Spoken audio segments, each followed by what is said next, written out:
আপনি কি ইস্তেগফারের ক্ষমতাকে বিশ্বাস করেন? শুনলে আপনিও অবাক হবেন এই অদ্ভুত ঘটনা। ভিডিওটি অনেক বেশি গুরুত্বপূর্ণ, তাই ভিডিওটি না টেনে শেষ পর্যন্ত দেখুন।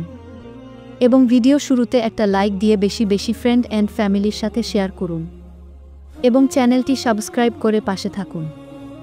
মানুষের জীবনে কখনো কখনো এমন সময় আসে যখন মনে হয় সব দরজা বন্ধ, চারপাশে অন্ধকার, আশা নেই কোথাও।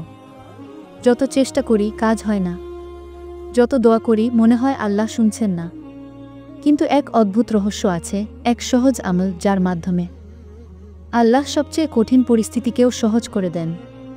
সেই আমল হলো ইস্তেগফার, অর্থাৎ আল্লাহর কাছে ক্ষমা চাওয়া। ইস্তেগফার মানে কেবল মুখে আস্তাগফিরুল্লাহ বলা নয়, বরং হৃদয় দিয়ে তাওবা করা, নিজের ভুল বুঝে আল্লাহর দিকে ফিরে আসা। ইস্তেগফারের প্রকৃত অর্থ। ইস্তেগফার শব্দটি এসেছে আরবি শব্দ গাফার থেকে, যার অর্থ ঢেকে দেওয়া, রক্ষা করা, ক্ষমা করা। অর্থাৎ যখন আমরা বলি আস্তাগফিরুল্লাহ, তখন আমরা বলি, হে আল্লাহ, আমার পাপগুলো ঢেকে দিন, আমার ভুলগুলো ক্ষমা করে দিন এবং আমাকে তার ক্ষতি থেকে রক্ষা করুন। আল্লাহ তাআলা কুরআনে বহু জায়গায় ইস্তেগফারের আদেশ দিয়েছেন। যেমন তিনি বলেন, তোমরা তোমাদের প্রতিপালকের কাছে ক্ষমা প্রার্থনা করো, তারপর তার দিকে প্রত্যাবর্তন করো। নিশ্চয়ই আমার প্রতিপালক পরম দয়ালু, পরম প্রেমময়। সূরা হুদ আয়াত 9। ইস্তেগফার পাপ মোচনের প্রথম সিঁড়ি। প্রত্যেক মানুষই ভুল করে, কিন্তু আল্লাহর প্রিয় সেই ব্যক্তি যে নিজের ভুল বুঝে তা সংশোধন করে ফেলে। রাসূলুল্লাহ সাল্লাল্লাহু আলাইহি ওয়াসাল্লাম বলেছেন, যে ব্যক্তি নিয়মিত ইস্তেগফার করে, আল্লাহ তার জন্য প্রত্যেক কষ্ট থেকে মুক্তির পথ সৃষ্টি করেন, প্রত্যেক দুঃখ থেকে পরিত্রাণ দেন এবং এমন জায়গা থেকে রিজিক দেন যা সে কল্পনাও করে না। আবু দাউদ, ইবনে মাজাহ। অর্থাৎ ইস্তেগফার শুধু পাপ মোচনের জন্য নয়, বরং এটি জীবনের সব সমস্যার সমাধানের চাবিকাঠি। এক অদ্ভুত ঘটনা, বৃষ্টির জন্য ইস্তেগফার। ইমাম হাসান আল বাসরি এর কাছে একবার একজন লোক এসে বললেন, হে আলেম, আমাদের দেশে বৃষ্টি হচ্ছে না, কি করব? তিনি বললেন, ইস্তেগফার করো। আরেকজন এলেন, আমি দরিদ্র, রিজিক হচ্ছে না। তিনি বললেন, ইস্তেগফার করো। তৃতীয়জন এলেন, আমার সন্তান হচ্ছে না, দোয়া করুন। তিনি আবারও বললেন, ইস্তেগফার করো।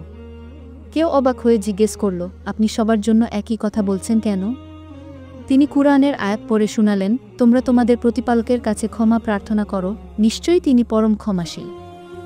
তিনি তোমাদের উপর পর্যাপ্ত বৃষ্টি বর্ষণ করবেন, তিনি তোমাদের ধনসম্পদ ও সন্তান দ্বারা সাহায্য করবেন, তিনি তোমাদের জন্য বাগান সৃষ্টি করবেন ও নদী প্রবাহিত করবেন।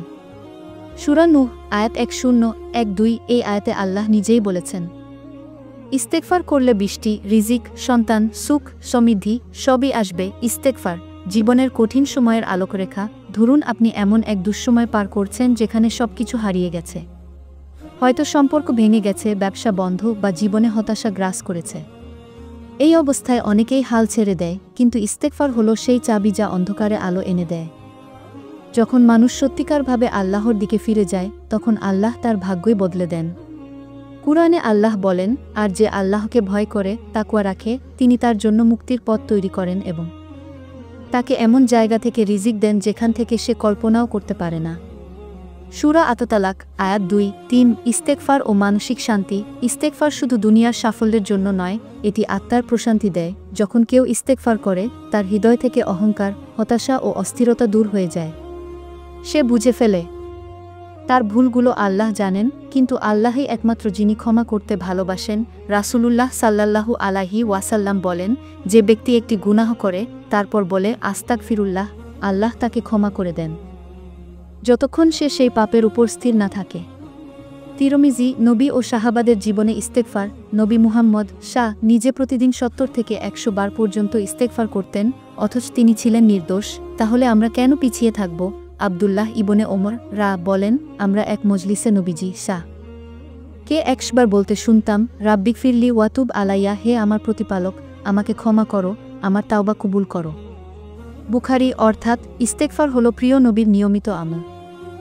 ইস্তেগফার করলে জীবনে কি পরিবর্তন আসে? 1. রিজিক বৃদ্ধি পায়। কুরআনে আল্লাহর প্রতিশ্রুতি আছে, তিনি তোমাদের ধনসম্পদ বৃদ্ধি করবেন। 2. মন শান্ত হয়, গুনাহের ভার কমে গেলে হৃদয় হালকা হয়, মানসিক প্রশান্তি আসে। 3. দোয়া কবুল হয়, পাপ ক্ষমা না হলে দোয়া আটকে যায়। ইস্তেগফার সেই পথ খুলে দেয়। 4. সন্তান ও সুখ আসে। ইস্তেগফার বংশবৃদ্ধি ও পারিবারিক শান্তি এনে দেয়। 5 বিপদ থেকে মুক্তি, আল্লাহ বিপদে মুক্তির পথ খুলে দেন। 6 শেষ জীবনে ঈমান রক্ষা হয়। ইস্তেগফারকারীকে আল্লাহ মৃত্যুর সময় ঈমান সহকারে বিদায় দেন। বাস্তব জীবনের এক অদ্ভুত ঘটনা। একজন মানুষ দীর্ঘদিন ধরে বেকার ছিলেন। তিনি সব চেষ্টা করে ব্যর্থ হয়ে গিয়েছিলেন। একদিন এক আলেমের পরামর্শে তিনি প্রতিদিন 1000 বার আস্তাগফিরুল্লাহ পড়া শুরু করলেন। মাত্র 1 মাসের মধ্যে তিনি এমন একটি চাকরি পেলেন যা তার জীবনের প্রত্যাশার বাইরে ছিল। তিনি বলেছিলেন, আমি বুঝলাম আসলে সমস্যা ছিল রিজিকে নয়, বরং আমার গুনাহে। আমি যখন ইস্তেগফার শুরু করলাম, তখন আল্লাহ সেই গুনাহের পর্দা সরিয়ে দিলেন আর দরজাগুলো খুলে গেল। এমন অসংখ্য মানুষ আছে যারা ইস্তেগফারের মাধ্যমে অদ্ভুত পরিবর্তন দেখেছেন। ইস্তেগফার ও সম্পর্ক পুনরুদ্ধার। অনেকে বলে, প্রিয় মানুষটি চলে গেছে, আমি দোয়া করছি কিন্তু সে ফিরে আসছে না। আসলে কখনো কখনো আল্লাহ চায় তুমি আগে তোমার আত্মাকে পরিশুদ্ধ করো। যখন তুমি ইস্তেগফার শুরু করো, তখন আল্লাহ তোমার জন্য নতুন রাস্তা তৈরি করেন। হয়তো সেই প্রিয় মানুষ ফিরে আসে, নতুবা এমন কাউকে দেন যে তোমার জন্য আরও ভালো। কিভাবে ইস্তেগফার করবেন? 1 সততা ও অনুতাপ সহকারে বলুন, মুখে বলার আগে মনে ভাবুন, আমি সত্যিই দুঃখিত। 2 নিয়মিত সময় নির্ধারণ করুন, সকাল ও রাতে 100 বার করে বলুন, আস্তাগফিরুল্লাহাল আইম, আল্লা লা ইলাহা ইল্লা হুজাল হাইজুল কাইয়ুম ওয়া আতুবু ইলাইহ। 3 পাপ থেকে দূরে থাকার চেষ্টা করুন। ইস্তেগফারের আসল ফল তখনই আসে যখন আপনি সেই গুনাহ পুনরায় না করেন। 4 তাহাজ্জুদের সময় ইস্তেগফার করুন। রাতের শেষ প্রহর ইস্তেগফারের শ্রেষ্ঠ সময়। কুরআনে আল্লাহ বলেন, আর যারা শেষ রাতে ক্ষমা প্রার্থনা করে। সূরা আলে ইমরান। আল্লাহর ভালোবাসার চিহ্ন ইস্তেগফার। যখন তোমার হৃদয়ে অপরাধবোধ জাগে, তখন বুঝে নাও আল্লাহ তোমাকে ভালোবাসেন, কারণ তিনি চান তুমি ফিরে আসো। আল্লাহ বলেন, নিশ্চয়ই আল্লাহ তাওবাকারীদের ভালোবাসেন এবং নিজেদের পরিশুদ্ধ রাখে এমনদের ভালোবাসেন। সূরা আল বাকারা, আয়াত 222। এক নারী ও ইস্তেগফারের অলৌকিক প্রভাব। এক মুসলিম নারী সন্তানহীন ছিলেন। চিকিৎসকরা বলেছিল এখন আর সম্ভব না। তিনি হতাশ না হয়ে প্রতিদিন 500 বার ইস্তেগফার পড়তেন। নামাজে কেঁদে আল্লাহর কাছে প্রার্থনা করতেন। 1 বছর পর আল্লাহ তাকে সন্তান দান করেন। তিনি বলেছিলেন, চিকিৎসক ব্যর্থ হয়েছিল, কিন্তু ইস্তেগফার ব্যর্থ হয়নি। মৃত্যুর আগে সর্বোত্তম দোয়া। ইস্তেগফার কেবল দুনিয়ার নয়, আখিরাতেরও পরিত্রাণের পথ। রাসূল সাল্লাল্লাহু আলাইহি ওয়াসাল্লাম বলেছেন, যে ব্যক্তি মৃত্যুর আগে ইস্তেগফার করতে পারে, তার জন্য জান্নাত অনিবার্য। ইবনে মাজাহ। অর্থাৎ মৃত্যুর মুহূর্তেও যদি কেউ আন্তরিকভাবে বলে আস্তাগফিরুল্লাহ, আল্লাহ তার প্রতি রহম করেন। জীবনে ইস্তেগফারকে অভ্যাসে পরিণত করুন। প্রতিদিন 100 বার ইস্তেগফার করুন। যেখানেই থাকুন, যখনই কষ্টে পড়েন, মনে মনে বলুন, আস্তাগফিরুল্লাহ, হে আল্লাহ, তুমি আমাকে ক্ষমা করো। একজন মানুষ যত বেশি ইস্তেগফার করে, তার জীবন তত বেশি আলোকিত হয়। যেমন সূর্য আলো দেয়, অন্ধকার দূর করে, তেমনি ইস্তেগফার দূর করে জীবনের অন্ধকার। শেষ কথা, ইস্তেগফার হলো আল্লাহর সাথে সংযোগের এক চাবিকাঠি। তুমি যত পাপী হও না কেন, আল্লাহর রহমত তোমার চেয়ে বড়। তুমি একবার ফিরে আসলেই আল্লাহ 1000 বার তোমার দিকে তাকাবেন। যখন তুমি বলবে আস্তাগফিরুল্লাহ, তখন আসলে তুমি বলছো, হে আল্লাহ, আমি ফিরে এসেছি তোমার দিকে। আর আল্লাহ বলেন, হে আমার বান্দাগণ, তোমরা নিজেদের প্রতি যেসব অন্যায় করেছ, আল্লাহর রহমত থেকে নিরাশ হয়ো না। নিশ্চয়ই আল্লাহ সমস্ত গুনাহ ক্ষমা করে দেন। সূরা জুমার, আয়াত 5-3। উপসংহার। ইস্তেগফার হলো এক মহাঔষধ, যা পাপ মোচন করে, হৃদয় পরিশুদ্ধ করে, রিজিক বাড়ায়, সম্পর্ক ফিরিয়ে আনে, কষ্ট দূর করে এবং জান্নাতের দরজা খুলে দেয়া।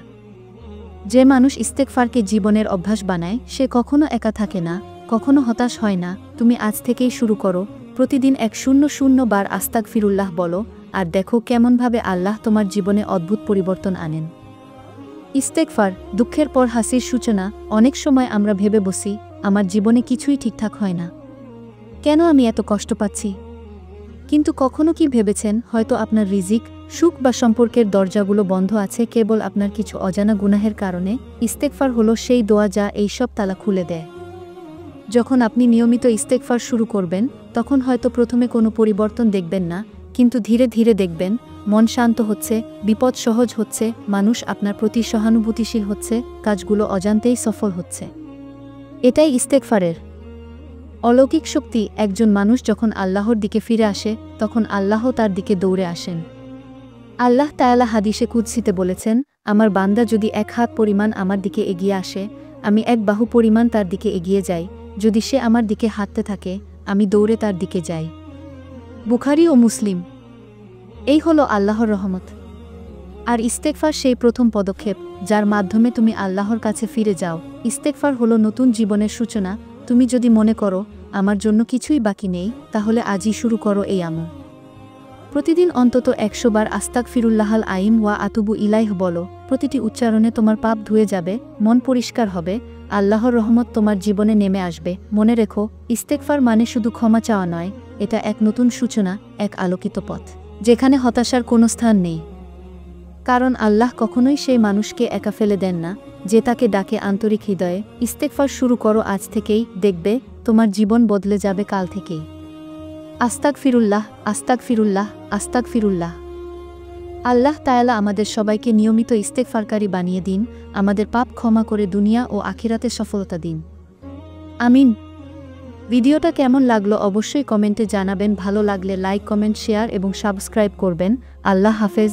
আসসালামু আলাইকুম।